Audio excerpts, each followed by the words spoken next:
বাংলাদেশের কনস্ট্রাকশনের কাজের যে অবস্থা, রোড কাটের ক্ষেত্রে এই জুন জুলাই মাসে বৃষ্টির সময় কাজ হাতে নেয়। কী বাজেট করে, কী কেমনে করে, কী করে আল্লাহ জানে। এরা বলে যে জুন জুলাই ছাড়া কাজ হয় না। জুন জুলাইতেই কাজ হতে হবে।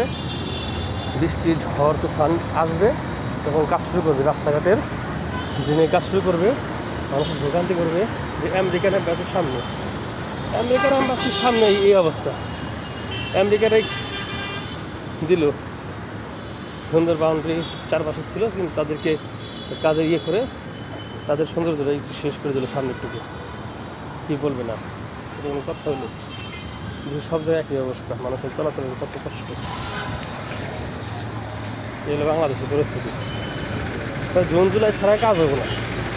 কিছুদিন করে রয়েছে, কিছুদিন পরে কাজ শুরু কর। এই ঝড় তুফান বৃষ্টি, হাই কত বৃষ্টি, রাস্তা ডুবে যায়, এর ভিতরে কাজ করতে হবে। আল্লাহর অবস্থা রাখবে।